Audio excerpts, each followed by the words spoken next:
नमस्कार. तुम्ही पाहतात आपला आवाज आणि मी उत्तम कुटे. पिंपरी चिंचवडकरांनो, ज्या राजाने प्रजेचे आसरू पुसायचे तोच राजा जर प्रजेच्या मरणावर फुगड्या घालत असेल तर दात कोणाकडे मागायची. शहरात डोक्यावर नुकतंच आभाळ फाटलं.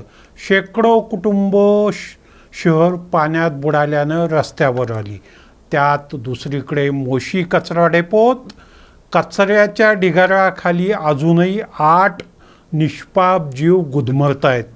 आणि आमचे महापालिका आयुक्त डॉक्टर विजय सूर्यवंशी ते मात्र पालखी सोहळ्यात फुगडी खेळण्यात मस्त. काय म्हणावं या असंवेदनशीलतेच्या पराकाष्ठेला. अतिवृष्टीने संपूर्ण पिंपरी चिंचवड शहर नुकतंच पाण्यात बुडालं. शेकडो घरात पाणी शिरलं. हजारो संसार उघड्यावर आले. अशा आपत्कालीन परिस्थितीत आयुक्त साहेबांनी कुठं असायला हवं होतं?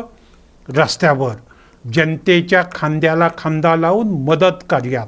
पण बुधवारी 8 जुलै रोजी जेव्हा शहर काँग्रेसचे अध्यक्ष नरेंद्र बनसोडे आणि त्यांचे सहकारी पूरग्रस्तांना तातडीने मदत मिळवून देण्यासाठी आयुक्तांच्या दालनात गेले तेव्हा साहेबांकडून काय उत्तर मिळालं?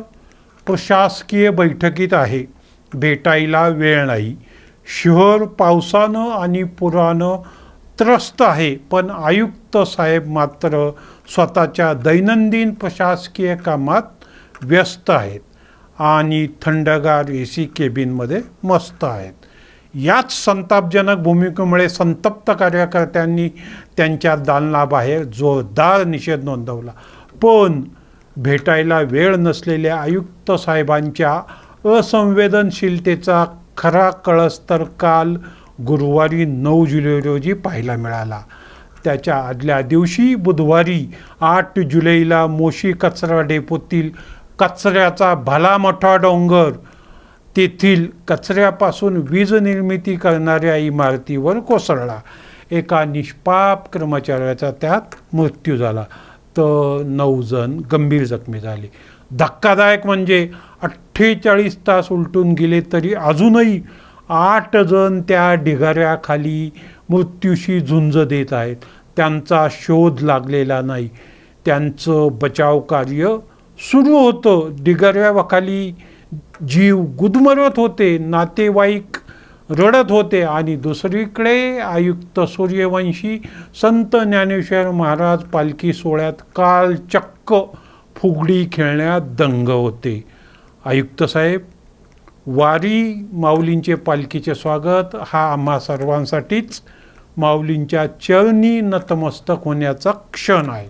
पण एका बाजूला शहरात मृत्यूचं तांडव सुरू असताना दुसरीकडे तुम्ही फुगडी खेळून कसला आनंद साजरा करत होता? हा कसला अट्टहास? याला संवेदनशीलता म्हणावी की सत्तेची मस्ती?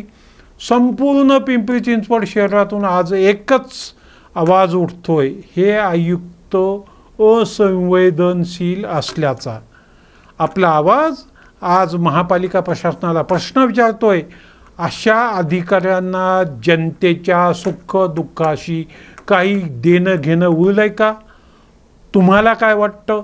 अशा असंवेदनशील आयुक्तांवर सरकारनं तातडीने कारवाई करायला हवी की नको? खाली कमेंट बॉक्समध्ये तुमच्या प्रतिक्रिया नक्की नोंदवा. पाहत राहा जनतेचा बुलंद आवाज, आपला आवाज. धन्यवाद.